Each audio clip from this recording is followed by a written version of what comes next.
And there is also, as you and I may or may not know, that the makeup of the Ethics Commission is there are 5 of the 9 appointments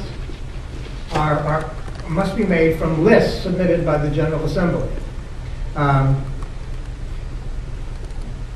When we adopted basically the federal appointments clause, that requirement for lists, allowing the General Assembly to submit names to the governor for submission, became highly suspect, because under federal law, that type of a burden on the president's appointment power, or now the governor's appointment power, would never pass muster. It would be considered too much of a burden on that power. So there are substantial questions. I think that the Ethics Commission, Common Cause, and the legislature need to look at before they get to the question of whether or not we should amend the Constitution. And as finally, before I haven't run out of time, 43 states actually have the speech and debate clause in the Constitution, and virtually every court that has discussed the speech and debate clause, including those members of the Constitutional Convention who created the United States Constitution, have said again and again and again that the speech and debate clause is essential or indispensable way of protecting the legislative branch from the executive branch. The Ethics Commission is an executive branch function. It is part of the executive branch. The Rhode Island Supreme Court has said that it is an executive function. It clearly is an executive function. And the incursion of the Ethics Commission into the affairs of the legislature is one that is I think should be of concern to those of you, particularly so many people in this room who work so hard to get separation of powers together. That it may seem ironic that there would be such an immediate rush to try to amend the Constitution again to actually create a breach of what is essentially known as separation of powers. So that's where I think the issues that need to be looked at, Professor, and I'm delighted to answer any questions. Terrific. So now we have almost 25 minutes to take questions of any nature, and any of the panelists I think that want to respond can.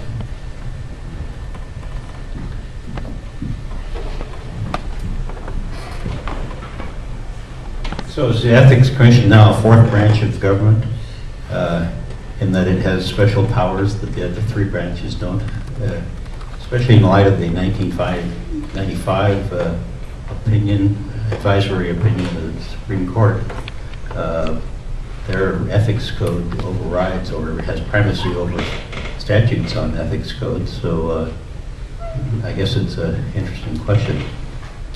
It's a very interesting question. The Supreme Court has said in an earlier advisory opinion, they've emphasized that the Ethics Commission is not a 4th branch of government, but they then went on to talk about the fact that people could, that the legislature had part of the responsibility for appointing members to it.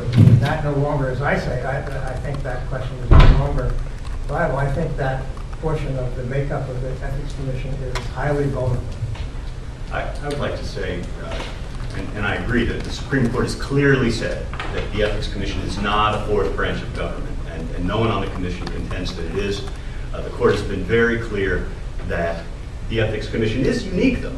It's not a 4th branch of government, but it is this unique entity that takes a little bit from each branch of government, a small, narrow bit of executive power in enforcing a code of ethics, and legislative power in enacting a code of ethics, and judicial power in adjudicating the code of ethics. So it is a very, and by the way, the Supreme Court has said in several opinions that each of those instances is okay.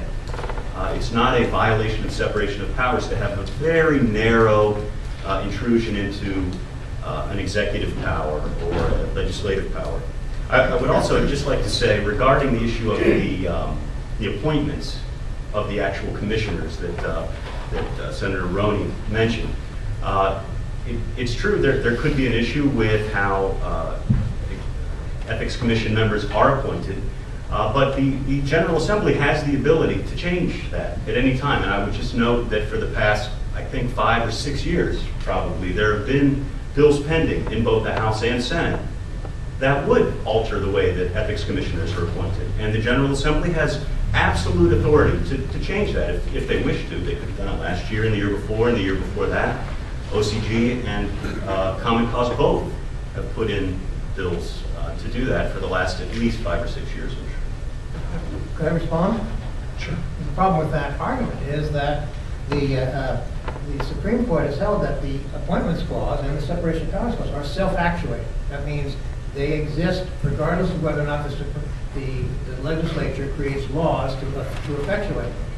And so that it doesn't matter that the legislature has not acted to require advice and consent. The fact that the governor did not submit it to the legislature and the fact that advice and consent was never given may well, I think, call some of those appointments into question. It's an issue that I think really needs to be looked at. Mr. Baker. I think you're right, and I have some thoughts about that. I think that the difference between the Ethics Commission is, in many ways, a typical administrative agency. It enacts rules, it enforces rules, so it exercises legislative, executive, and judicial power, or somewhat of those powers. But it's a constitutionally created administrative agency, as opposed to a statutorily created administrative agency.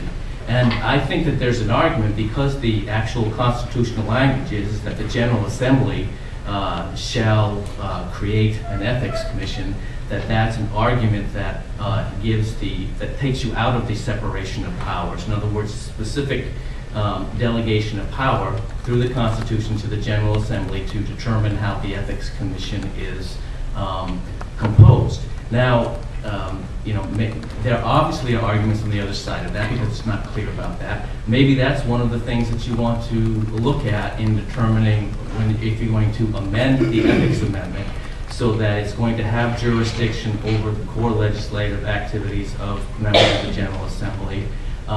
Should the General Assembly also play a role in determining who is on that commission? Because if the whole point of the speech and debate clause historically has been to prevent the executive from interfering with the legislative branch, why would you want to have an ethics commission that's appointed solely by the chief executive in order to police the legislative branch? It seems to me that maybe that's a little bit too much of an incursion into the speech and debate protections and the things that we want out of it. But that's something that should be considered as to who is going to actually do that. I think the Ethics Commission is unique in so many ways that as opposed to, say, the CRMC, which is created by statute, it can be abolished tomorrow by statute. The Ethics Commission cannot be abolished by statute. Senator, I want to ask a question which would just push one aspect of your remarks, which I really appreciate. And I knew that we could have a civil disagreement on this panel, and I appreciate that we've had that too. John Marion has sort of said the Ethics Commission is good but flawed, and I think self-regulation is also flawed. Do you think there's any historical evidence that legislative bodies can effectively self-regulate?